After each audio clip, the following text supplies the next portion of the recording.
लोग जो है आज पढ़ेंगे फिजिकल प्रॉपर्टी और केमिकल प्रॉपर्टीज में जो लास्ट पार्ट है केमिकल रिएक्टिविटी। इससे पहले जो है 10 इंडिकेटर्स पढ़ चुके हैं, 10 पॉइंट्स पढ़ चुके हैं, 11 पॉइंट पढ़ रहे हैं केमिकल रिएक्टिविटी। तो केमिकल रिएक्टिविटी तो इसके पहले इसका मेटालिक कैरेक्टर डिस्कस कर चुके हैं, ऑक्सीडेशन स्टेट डिस्कस कर चुके हैं। वही मेटालिक कैरेक्टर और ऑक्सीडेशन स्टेट के ऊपर ही रिएक्टिविटी है। तो जो भी तो ये अलग से फिर से उसको पढ़ रहे हैं, metallic activity, metallic character and oxidation state. उसी से तो रिएक्टिविटी है, रिएक्टिविटी का ही तो वो दो चीज़ है, मेटालिक कैरेक्टर ऑक्सीडेशन स्टेट। तो बस उसी का एक नया रूप जो लिखेंगे तो ये फाइनल आंसर होगा कि रिएक्टिविटी किसके चलते, मेटालिक कैरेक्टर और ऑक्सीडेशन स्टेट के चलते। अपना ऑक्सीडेशन स्टेट बदल सकता है, मेन ऑक्सीडेशन स्टेट उसका +3 होता है, लेकिन +4 में भी एग्जिस्ट करता है, +2 में भी एग्जिस्ट करता है ना।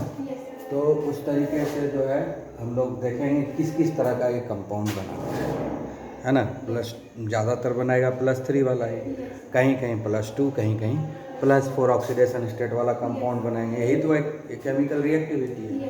तो जो चीज़ डिस्कस किए ऑक्सीडेशन स्टेट में, जो चीज़ डिस्कस किए मेटालिक कैरेक्टर में, वही तो यहाँ डिस्कशन होगा। यहाँ बस यही देखेंगे कौन सा कंपाउंड हो, ये कंपाउंड क्यों बना, उसका आंसर कहाँ है, मेटालिक कैरेक्टर में है, ऑक्सीडेशन स्टेट में इसका आंसर है। ठीक है ना। तो यहाँ पर तो हम सिर्फ रिजल्ट देखेंगे, आंसर तो पहले बता दिया गया कि ये ऐसा क्यों हुआ, यह कंपाउंड क्यों बना। इसका आंसर कहाँ है, ऑक्सीडेशन स्टेट, और कहाँ है, मेटालिक कैरेक्टर। ठीक है, मेटालिक कैरेक्टर ज़्यादा है तो रिएक्टिविटी ज़्यादा है। ऑक्सीडेशन स्टेट में जितना ज़्यादा चेंजेस होगा उतना रिएक्टिविटी होगा, जितना कम चेंज होगा उसकी रिएक्टिविटी उतना कम होगा, है ना। आयनाइजेशन इंथैल्पी कम है तो हाई रिएक्टिविटी होगा, है ना। आयनाइजेशन इंथैल्पी बढ़ जाएगा तो रिएक्टिविटी घट जाएगा। यही सब तो आंसर है, पुराना है आंसर, कोई नया आंसर नहीं है। तो यहाँ हम लोग देखेंगे क्या क्या बनता है एक्चुअली। रिएक्टिविटी क्यों है पहले जान चुके हैं, रिएक्टिविटी बढ़ता है घटता है ये भी जान चुके हैं। ठीक है, लेकिन उस रिएक्टिविटी के चलते क्या क्या हमको मिलता है वो हम यहाँ पढ़ेंगे। ठीक है, तो सारे चीज़ इतना इसके पहले 10 पॉइंट पढ़ चुके हैं फिजिकल और केमिकल प्रॉपर्टीज़ में। तो उतना पढ़ने के बाद जो हमको पता चला उसको हम यहाँ लिख रहे हैं। यही है केमिकल रिएक्टिविटी। तो पता क्या चला कि earlier members are more reactive like calcium, है ना। जो अर्लियर मेंबर है ना, जैसे लेंथनम है, ठीक है, सीरियम है, आया बस में लेंथनम, सीरियम, उसका पीडियम, न्यूडियम, ये सब ज़्यादा रिएक्टिव है। पहला जो 3-4 ठो एलिमेंट है ना वो बहुत रिएक्टिव है क्योंकि उसका आयनाइजेशन एंथैल्पी कम है, इसलिए रिएक्टिव है। तो उसी चीज़ को लिखे, earlier members are more reactive like calcium. तो लिख देना है कैल्शियम के जैसा इसका आयनाइजेशन एंथैल्पी है, इसीलिए कैल्शियम के जैसा रिएक्टिव है। क्वेश्चन में ही आंसर है, क्वेश्चन में आंसर है लाइक कैल्शियम, है ना। तो लिख देना like calcium earlier members have got less ionization enthalpy and that is why they are more reactive. Simple है, आंसर क्वेश्चन में ही है। ठीक है, उसका as the atomic number increases the reactivity decreases and behaves like aluminium, है ना। Aluminium के जैसा कम रिएक्टिव हो जाता है क्योंकि आयनाइजेशन एंथैल्पी एल्यूमिनियम का ज़्यादा होता है। तो जैसे जैसे ना एटॉमिक नंबर बढ़ता है, मतलब लगभग जब हम मिडिल पहुंच जाते हैं, लगभग जब हम लोग मिडिल ऑफ द सीरीज पहुंच जाते हैं तो वहाँ से इसका रिएक्टिविटी घटता है, समझ गए। और एंड जाते जाते रिएक्टिविटी कम हो जाता है, एल्यूमिनियम के जैसा रिएक्टिव, मतलब क्या, आयनाइजेशन एंथैल्पी इंक्रीज करेंगे। So later atoms are having the ionization enthalpy like aluminium, higher ionization enthalpy like aluminium, that's why they behave like aluminium. ठीक है, उसके बाद हम लोग पढ़ेंगे कि लेंथेनाइड रिएक्ट करता है क्या क्या बनाता है। तो लेंथेनाइड अगर कार्बन से रिएक्ट किया तो मेटल कार्बाइड बनाएगा और लेंथनम कार्बाइड बनाएगा। तो कहीं M लिखे हुए हैं और कहीं हम Ln लिखे हुए हैं, तो कंफ्यूज नहीं होगा। M मतलब मेटल हुआ, Ln मतलब हो गया लेंथेनाइड, तो कोई डिफरेंस नहीं है। यहाँ लेंथेनाइड के बदले ही हम m लिख दिए, तुम चाहो तो ये जितना m है सबको ln कर सकते हो, तो स्पेसिफिकली हो जाएगा कि लेंथेनाइड के लिए। और m लिखने से होता है कि सारे मेटल आ जाता है, एस ब्लॉक वाला भी आ जाता है, और कोई बात नहीं है। तो तुम चाहो तो m जगह के जगह ln लिख दो, जानते हैं कि ln से हम रिप्रेजेंट करते हैं लेंथेनाइड को। समझ में आ गया ना? हाँ, तो मेटल कार्बाइड बनेगा, उसका फॉर्मूला यही होगा Ln3C Ln2 Ln2C3। मतलब क्या हो, कार्बन पर नेगेटिव चार्ज आ गया। कार्बाइड बनने का मतलब क्या हुआ, कार्बन जो है नेगेटिवली चार्ज हो गया। समझ गया ना? कार्बन क्या हो गया, नेगेटिवली चार्ज हो गया। जैसे हाइड्रोजन पर नेगेटिव चार्ज होता है तो हाइड्राइड कहलाता है, उसी तरह से कार्बन पर जब नेगेटिव चार्ज होता है तो वो कार्बाइड कहलाता है। यानी लेंथेनाइड जो है कार्बन को मजबूर करेगा, इलेक्ट्रॉन एक्सेप्ट करना पड़ेगा। जनरली कार्बन क्या होता है, शेयर करता है इलेक्ट्रॉन, लेकिन यहाँ पर वो एक्सेप्ट करेगा फोर्सिबली कि तुमको खाना पड़ेगा। कैसे नहीं खाओगे, ज़बरदस्ती ठूस के खिला देंगे। समझ गया कि नहीं? हाँ, वोमिटिंग करो तो करो, कोई दिक्कत नहीं, ठूस के हम खिलाएंगे। वही काम लेंथेनाइड किया, कार्बन को खिला दिया। समझ गया? खाओ खाओ इलेक्ट्रॉन खाओ तुम।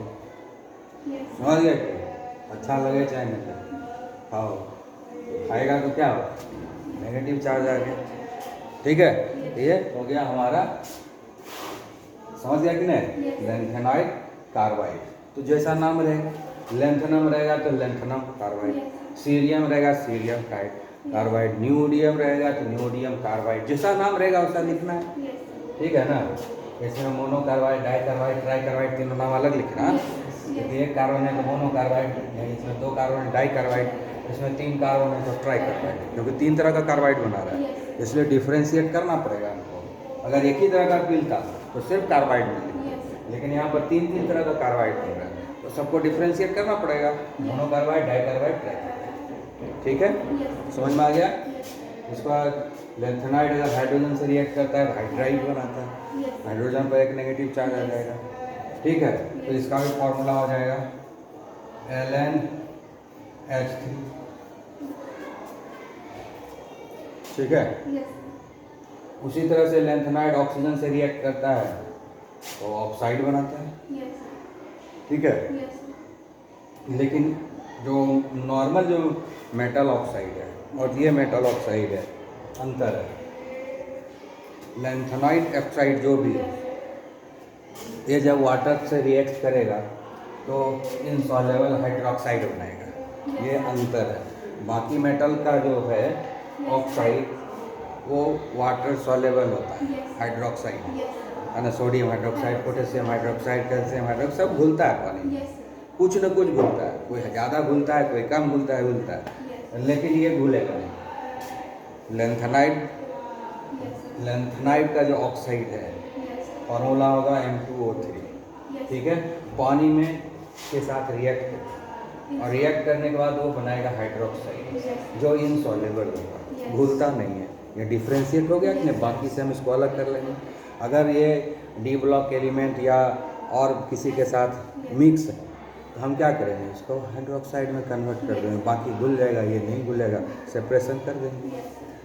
समझ में आ गया? तो सेपरेशन टेक्निक में यूज कर सकते हैं। हाँ, बैठो बैठो। सल्फर के साथ जब रिएक्ट करेगा तो सल्फाइड बनाएगा, तो उसका जो फॉर्मूला होगा M2H3 होगा।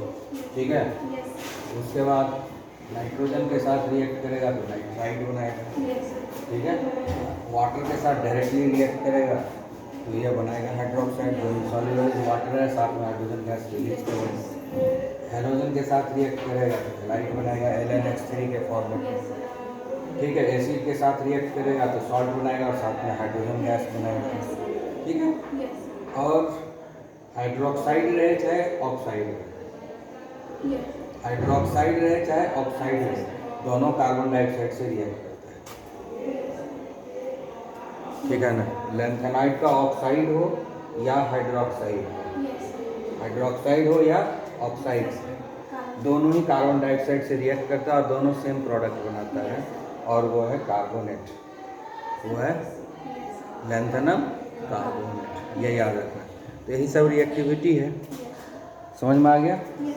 और याद रखना है कि compounds of lanthanides are ionic in nature. ये सारे के सारे आयनिक होता है, कोवलेंट नहीं होता है, मतलब बहुत कम कोवलेंट होता है। 100% आयनिक तो होता नहीं है, कुछ ना कुछ कोवलेंट कैरेक्टर आता ही है उसमें, ठीक है ना। तो मतलब इसमें आयनिक कैरेक्टर नाम मात्र का होता है, ये कोवलेंट कैरेक्टर नाम मात्र का होता है। 99% कैरेक्टर उसका आयनिक ही होता है, तो ये याद रखो। जबकि डी में ऐसा नहीं है, डी में भी सफिशिएंट क्वांटिटी में कोवलेंट कैरेक्टर, सफिशिएंटिटी में जो है आयनिक कैरेक्टर दोनों रहता है, लेकिन इसमें दोनों सफिशिएंट नहीं रहता है, ठीक है। कोवलेंट कैरेक्टर इनसफिशिएंट है, ठीक है। इसके अलावा इसमें जो है और एक पॉइंट है जो हमको पढ़ना है, जो पहले पढ़ भी चुके हैं, कि लेंथेनाइड का सेपरेशन डिफ़िकल्ट होता है, पहले भी पढ़ चुके हैं, है ना। क्योंकि इसका जो केमिकल रिएक्टिविटी बहुत हाई है, केमिकल रिएक्टिविटी हाई है। ये मोर लिखे हैं मतलब बहुत मोर है, और इसमें लेस लिखे हैं तो भी मोर ही है, समझ गए। मतलब ज़्यादा में ही थोड़ा कम हो जाता है, ऐसा कुछ नहीं है, वो ज़्यादा ही है। तो केमिकल रिएक्टिविटी के चलते लगभग सब एक ही केमिकल रिएक्शन देता है, एक ही तरह का हो जाता है। तो इसका कारण लेंथेनाइड कॉन्ट्रैक्शन है, और फिर इसको सेपरेशन के लिए भी लेंथेनाइड कॉन्ट्रैक्शन ही है, क्योंकि लेंथेनाइड कॉन्ट्रैक्शन के चलते ही इसका जो केमिकल रिएक्टिविटी में वेरिएशन होता है। उसका वेरिएशन क्या होता है कि ये जो डिस्प्लेसमेंट रिएक्शन देता है या कॉम्प्लेक्स फॉर्मेशन जो करता है, वो थोड़ा सा डिफरेंट होता है सब सारे लेंथेनाइड का। तो वही जो एक्सटेंट ऑफ कॉम्प्लेक्स फॉर्मेशन के बेसिस पर हम इसको सेपरेट करते हैं। तो ये क्वेश्चन पहले भी डील कर चुके हैं, वही क्वेश्चन यहाँ भी है, ठीक है। तो नेक्स्ट होगा तो हम लोग थोड़ा पढ़ेंगे यूज ऑफ लेंथेनाइड एंड फिर एक्टिनाइड में चले जाएंगे, ठीक है, ओके।